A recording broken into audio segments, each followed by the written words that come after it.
Shalom Bapak Ibu Saudara, apa kabar? Saya berharap dalam keadaan baik dan dalam penyertaan Tuhan. Jumpa lagi dalam Renungan Harian kali ini dengan tema Tuhan tidak lalai menepati janjinya. Firman Tuhan berkata, Tuhan tidak lalai menepati janjinya. Sekalipun ada orang yang menganggapnya sebagai kelalaian, tetapi Ia sabar terhadap kamu. Karena Ia menghendaki supaya jangan ada yang binasa, melainkan supaya semua orang berbalik dan bertobat. Ya, berbicara tentang janji, tentu kita semua seringkali berhadapan dengan janji, baik kita yang berjanji maupun orang lain yang berjanji.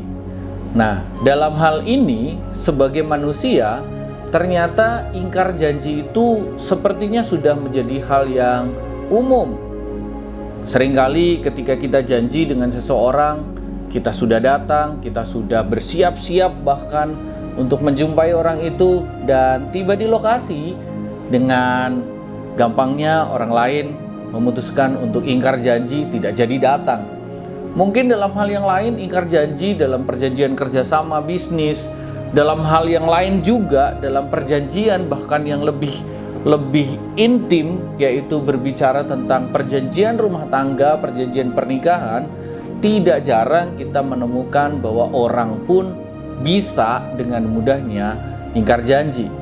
Namun kali ini kita akan belajar bahwa ternyata janji Tuhan ternyata tidak akan pernah diingkari.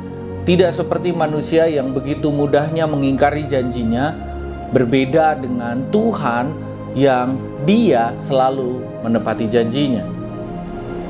Seperti contoh janji yang pertama tentang berita Injil atau protoevangelium yang terdapat dalam Kejadian 3, di mana Tuhan berjanji keturunanmu akan menginjak kepala ular. Ternyata itu digenapi oleh Yesus Kristus yang benar-benar mengalahkan iblis dengan kematiannya di kayu salib. Dan ayat ini, ayat yang ke-9 dari 2 Petrus 3 ini, banyak orang yang meragukan janji Tuhan akan kedatangannya kembali. Sehingga kalau kita baca di awal-awal dalam 2 Petrus 3, kita akan menemukan ada banyak orang yang karena meragukan janji kedatangan Tuhan yang kedua kali, maka yang timbul adalah orang-orang mengejek orang yang percaya kepada Tuhan. Orang-orang di luar sana mengejek iman Kristen, dan mereka lebih memilih untuk mengikuti keinginan dan hawa nafsu mereka, menjalani hidup mereka dengan bebas, karena mereka berkata bahwa mana itu Kristus yang sudah berjanji akan datang kembali, tetapi nyatanya sampai hari ini Kristus belum datang.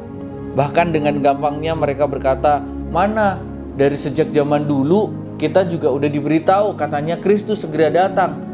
Sekarang orang-orang yang pernah memberitakan itu pun mungkin sudah ada yang meninggal, dan sampai mereka meninggal pun ternyata Kristus belum datang. Sehingga ada begitu banyak orang yang berpikir, itu janji yang gak ditepati.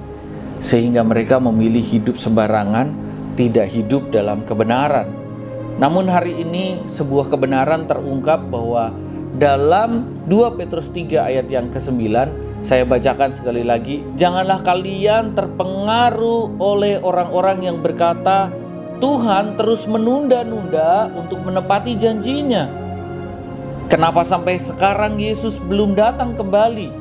Jawaban yang benar untuk setiap orang yang berkata seperti itu adalah Tuhan sedang bersabar terhadap kamu, karena Dia tidak mau kamu ikut binasa.